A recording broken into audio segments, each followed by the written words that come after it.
It's quite an unusual event for a new standard to be issued.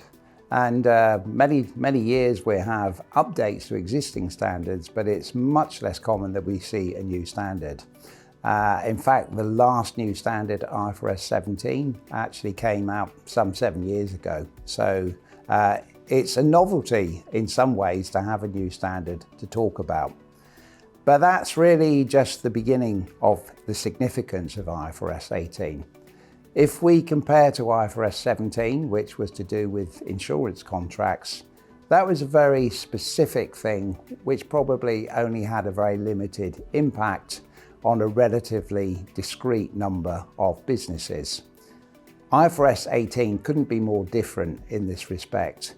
It deals with presentation and disclosure in financial statements, and as a result, that means it's pretty much going to affect everybody that uses IFRS as their reporting framework. And it's also key because it recapitulates some old principles, but it brings them up to date.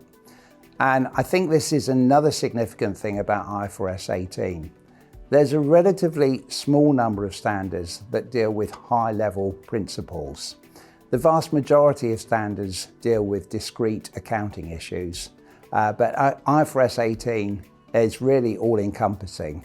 It's really to do with basic concepts, basic principles, and that puts it in a fairly elite group of standards, along with IAS 7 on cash flow statements and IAS 8 on accounting policies.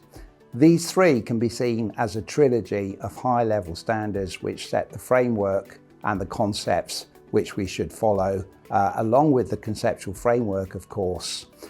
So really this is the bedrock of most of the IFRS standards. Even individual standards that deal with specific issues will be referring back to the concepts covered in IFRS 18, which makes it a really big deal.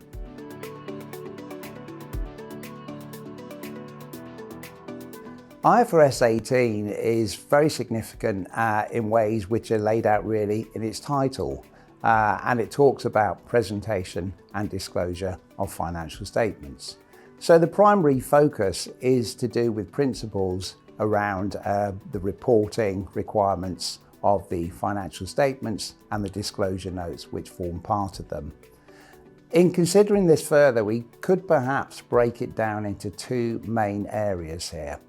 The first of them is to do with what IFRS 18 calls the primary financial statements. These are the main core financial statements which must be present if you're going to be compliant with IFRS reporting. And that would cover things like the general content and format of the statement of financial position, or the balance sheet as we might call it, the income statement and the statement of other comprehensive income, the statement of changes in equity, and the cash flow statements. Though it's perhaps worth noting that cash flow has its own specific standard, IAS 7, which deals in more detail with that particular area than IFRS 18 does. So of course these things are all very important. It's important that we have a consistent layout and presentation of items in these primary financial statements. But then a second equally important element is the disclosure notes. If we looked at the financial statements of many mainstream companies, we find that perhaps 90% of the content of the financial statements are made up by disclosure notes. And they're clearly very important. Now, IFRS 18 doesn't go into detail on specific disclosures. That's the job of individual standards elsewhere, to do with things like PPE, intangible assets, so on and so forth. We would need to look elsewhere for detailed disclosure on those specific issues. But what IFRS 18 does is give some very high-level principles which should be followed when we're preparing disclosure notes in the financial statements. And I think it's worth emphasising that we should be giving equal prominence to disclosures as we do to the primary financial statements.